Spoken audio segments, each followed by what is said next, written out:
Yesterday's State of the Union address, I'm going to just tell you, I thought it was scary. I thought it was frightening.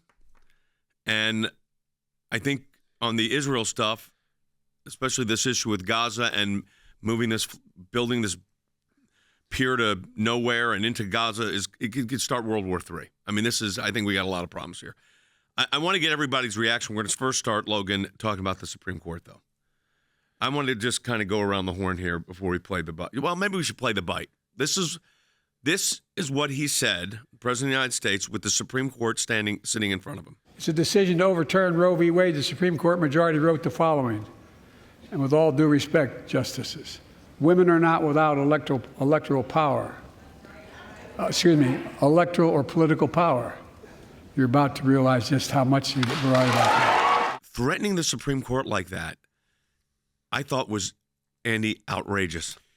It was outrageous. It was despicable. It was reprehensible. It was everything that a president of the United States should not do. This is a co-equal branch of government. Article 3 of the Constitution established the judiciary. Here, the president of the United States, in front of all the justices but 3 of the Supreme Court of the United States, who cannot answer back. They have to sit there mute. They cannot answer. He basically threatened them because of a decision that they wrote, which in my view was a correct decision because the Constitution is devoid of any provision about federal abortion. But intimidating those justices when they could not open their mouths in defense of themselves is about the lowest thing you can do, in my opinion. And then threatening them, they've got political power. They have political power. They can't unseat a life-tenured Supreme Court justice. No. Yeah. And it's also disgusting to me because he uses it as women, that the justices had stated that women have electoral or political power, and a threat as if women don't like what the Supreme Court did. Well, I will say as a woman, I am thrilled with the Supreme Court's decision in Dobbs. And so he's definitely not speaking for me. Logan, what was your reaction to it? Yeah, I thought, like you said, that was horrifying. I think it was one of the worst I've ever heard in terms of, you could hear me yesterday giving a bit of benefit of the doubt. I thought you were going to have him come in very well prepared and kind of nail it. Just go through a teleprompter speech, not have much problems.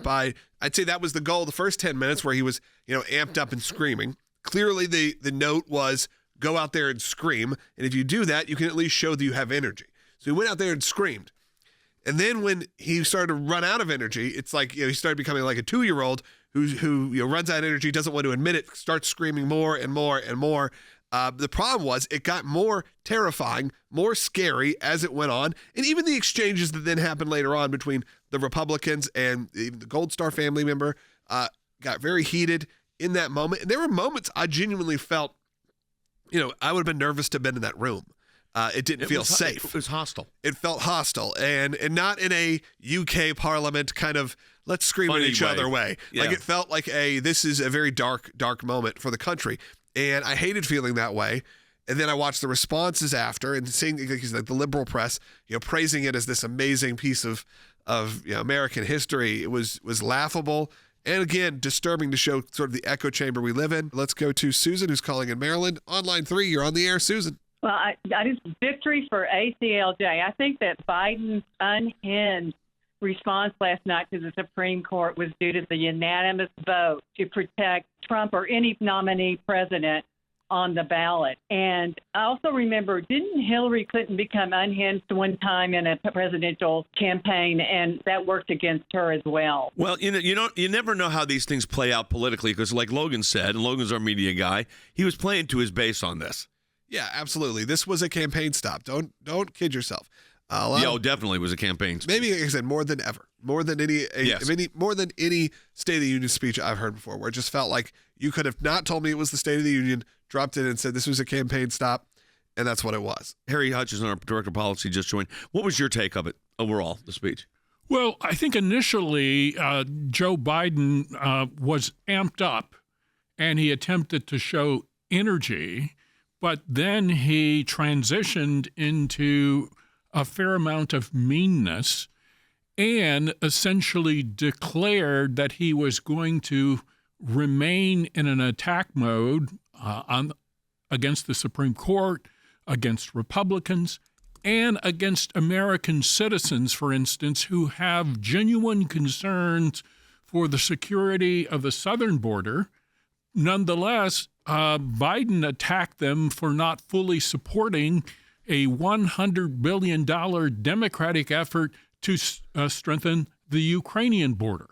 So one of the things that everyone should note with respect to Joe Biden is that he was inconsistent. In other words, there was no guiding principle.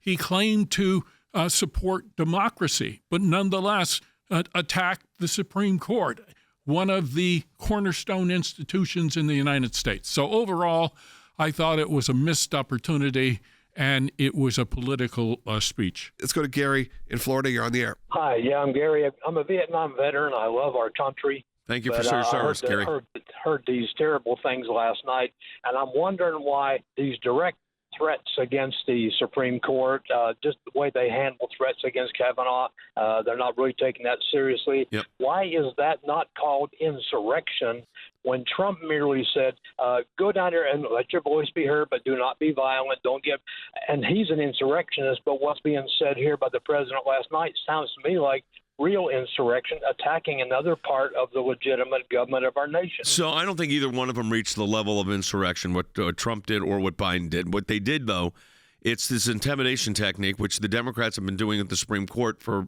about 4 years now. You saw it with Barack, well, more than that, because you got to go back to Barack Obama did it. 2010, yeah. In 2010. Then you had, of course, Schumer doing it a few years back before the overturn. Real threats, like you said, to Kavanaugh. Then you had Kavanaugh actually have a death threat. I mean, actually an assassination attempt. Yeah. Guy with a gun at his house. And then they doubled down on it again. Joe Biden does with the Supreme Court there last night, as if they don't have enough problem as it is. That's what I don't understand. Why would you, if you want to say I disagree with the court's decision in Dobbs, and if you want to give me a decision, you want to give me legislation, I'll do it. But to attack the court like you did with them sitting there. Well, it got a huge pop from his base. I mean, that's what you saw. I mean, that's what it was all. All it was popping the base, getting them to be excited or somehow motivated. Because right now he knows that he's down. He's down in a lot of these states. He's down in states where, how many people in Michigan, what was the percentage that voted undeclared or undecided? Like a ridiculous percentage. He knows he has to win these people back over. So what's he going to do? Play all the hits, yell at the Supreme Court, threaten everyone, while not even acknowledging the own problems that we're having and giving no real sense of hope for a future either. I got to be honest, that was maybe my concern too. I don't want to be lied to and told that everything is rosy. I think some of the complaints of the Republican response was, it was very bleak. Well, yeah, we're living in a pretty bleak time, people. I don't want to be lied to. I thought Senator Katie Britt did a very good job. Now, you said you liked it too, but it's getting a lot of... Getting mixed reviews. I loved it. I thought it was fantastic. I think it was unique. It was different. It was something we have never seen before, and you'll remember it, unlike every other response, other than Marco Rubio. Which is usually a disaster. Other than Marco, which we all remember because of the water. Other than that, do you remember really any of the responses? This one, done at a kitchen table in Alabama, I was first going, okay, where are we going to go from here? And I'm a little biased. I've liked Katie Britt since her beginning of her campaign. But I really thought it was powerful. I thought it was powerful statements. And sure, it did not give a rosy look at America. But guess what? If you got parents of young kids, it doesn't feel like a rosy time in America. There's not really a lot to smile about when you're dropping your kids off at school every day. It is a concerning time. And I thought she did a good job of handling that and saying we have to course correct. We have to change. People thought maybe it was too performative. It felt a little bit dramatic. But I hate to break it to you. If you ever see a speech given by any of these presidential candidates or senators or whoever, it's all performance. It's all fake. They didn't write those words. They're performing it the way they think you may enjoy it. But guess what? It's not them. So I thought her coming at it from a different point of view was great.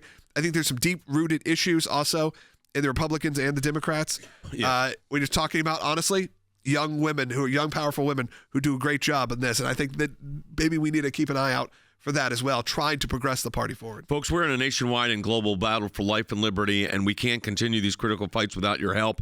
You know, we filed a lawsuit yesterday. We're going to talk about it coming up in Indiana for students. We're defending Israel. We're fighting at the Supreme Court. Have your support doubled at our Life and Liberty Drive. Go to aclj.org. That's aclj.org. And become an ACLJ champion. That means you stand with us each and every month. We encourage you to do that. That's very significant for our work. aclj.org.